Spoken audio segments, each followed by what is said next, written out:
আসসালামু আলাইকুম দর্শক, জামান রাসেল ব্লগে স্বাগতম।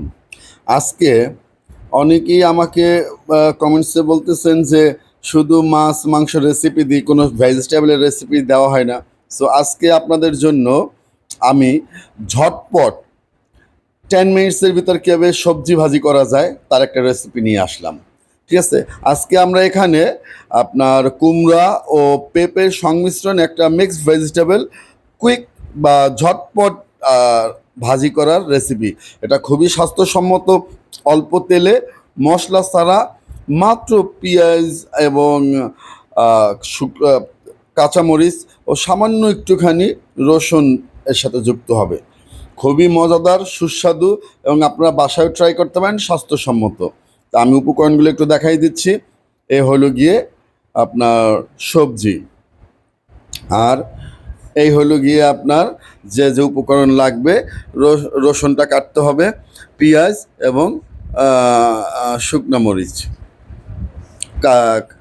এটা হলো গিয়ে পেঁয়াজ এবং কাঁচামরিচ। দর্শক, খুব বেশি সময় লাগবে না এই ভাজিটা করতে, সঙ্গেই থাকুন। খুব ঝটপট কিন্তু স্বাস্থ্যসম্মত। দর্শক, এখন আমরা কুমড়ো বা মিক্সড ভেজিটেবলটা ফ্রাই করব। এটা খুবই ঝটপট রান্না, এতে সর্বোচ্চ সময় লাগবে 10 মিনিট, সর্বোচ্চ সময়। প্রথমে আমরা খাবারের তেলের স্বাদটা বাড়ানোর জন্য প্রথমে তেল নিলাম আপনার, তেল নিচ্ছি আপনার 1 টেবিল স্পুনের সমান। ঠিক আছে, এখন এর ভিতর আপনার কয়টা শুকনো মরিচ দিলাম। আপনি তো জানেনই যে আমি রান্নার ভিতর শুকনো মরিচটা একটু ব্যবহার করি। আপনার এটা আপনার খাবার স্বাদটা বাড়াই দেয়। এখন আপনার এর ভিতরে পেঁয়াজ দিলাম, পেঁয়াজ কাটা, রসুন কাটা এবং আপনার পেঁয়াজ আপনার 2টা পরিমাণ পেঁয়াজ দিলাম। আপনার সবজিটা হলো গিয়ে প্রায় 1 কেজির পরিমাণ, আপনার কাছাকাছি আপনার 800 গ্রাম বা 900 গ্রামের মতো। এর ভিতরে আপনার 2টা পেঁয়াজ কাটা, আপনার চায়না যে রসুনগুলো আছে এটা 3 কোয়া রসুন আর 2টা শুকনো মরিচ কেটে কেটে দিলাম। ঠিক আছে, এখন আপনার এটাকে একটু সময় রোস্টেড করব বা একটু ব্রাউন কালার করব। ব্রাউন কালার হালকা হয়ে গেলে আপনার এর ভিতরে একটুখানি সরিষার তেল দেবো এবং আপনার মিক্সড ভেজিটেবলটা বসাই দিব। শেষ আপনার, খুবই ঝটপট রান্না। ঠিক 1-1.5 মিনিট পর আমরা এখন যে একটু খালি ব্রাউনিশ কালারটা দেখা দিল, এখন আমরা সবজিটা যুক্ত করে দেব। দর্শক দেখেন, যাই হোক, আপনাদের একটু মিষ্টি কুমড়া সম্পর্কে বলি। মিষ্টি কুমড়াতে প্রচুর পরিমাণে অ্যান্টিঅক্সিডেন্ট, ভিটামিন ও খনিজ লবণ রয়েছে। Beta carotene, vitamin A, vitamin C, vitamin E এর পাশাপাশি ক্যালসিয়াম, পটাশিয়াম, লৌহ ও ফসফরাসের মতো গুরুত্বপূর্ণ খনিজ উপাদানও সমৃদ্ধ এই সবজি। চোখের যত্ন করে রান্না করার পর মিষ্টি কুমড়া বিটা ক্যারোটিন ভিটামিন এতে পরিণত হয়। এছাড়া আরও অনেক গুণাগুণ রয়েছে যা এত কম সময় আপনাদেরকে বলে শেষ করতে পারবো না। যাই হোক, এখন আমরা একটু লবণ দিলাম পরিমাণ মতো। লবণটা সবসময় পরিমাণ মতো, আপনার স্বাদ মতো আপনি লবণটা দিবেন। এখন আমরা এটা মিশ্রণ করতেছি।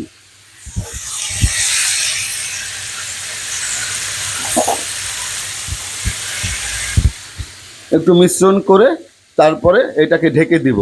ঢেকে দেওয়ার পর আবার যখন আপনার উঠেই দেখাবো তখন আপনাদেরকে জানাবো। 5 মিনিট পর আমরা উঠেই দেখবো। ওকে, ভালো, সঙ্গেই থাকুন। দর্শক, এখন প্রায় 5-7 মিনিট সময় শেষ। এখন আমরা উল্টাবো। ঠিক আছে, এখন উল্টে দেওয়ার পালা, দেখা যাক। ঠিক আছে, দেখেন সবজিটা প্রায় হয়েই গেছে। এই অবস্থায় খাওয়া যায়, কিন্তু আমরা তো বাঙালি, আর একটু কুক দরকার আমাদের। ঠিক আছে, দেখেন প্রায় হয়ে গেছে।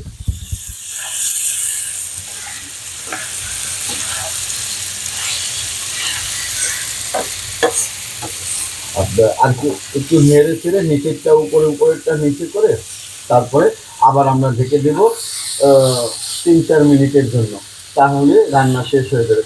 আরেকটা কথা, মিক্স ভেজিটেবলে কিন্তু আরও 2-3টা সবজি মিক্স করা হয়, কিন্তু আমার কাছে বাসায় এই মুহূর্তে পেঁপে আর কুমড়ো ছাড়া অন্য সবজি নেই। তো আলু ছিল, কিন্তু আলুতে প্রচুর কার্বোহাইড্রেট।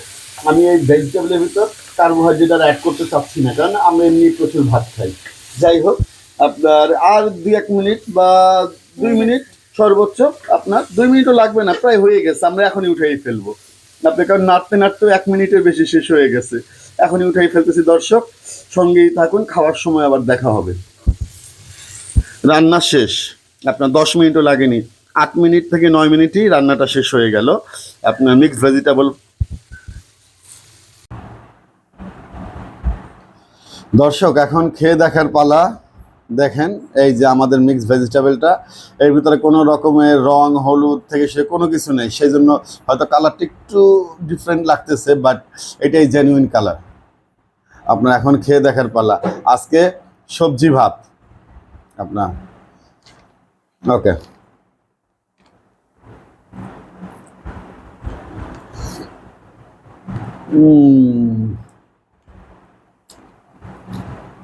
আসলে মজাদার হয়েছে, অনেক মজাদার।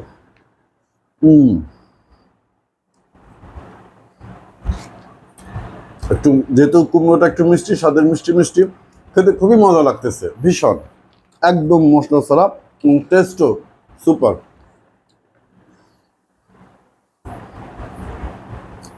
দর্শক যদি আপনাদের ভালো লেগে থাকে অবশ্যই চ্যানেলটি সাবস্ক্রাইব করবেন। আপনারা চ্যানেলটি সাবস্ক্রাইব করলে আমি উৎসাহ পাই এবং নতুন নতুন রেসিপি নিয়ে আপনাদের সামনে হাজির হতে পারি। জামান রাসেল ব্লগ। ধন্যবাদ।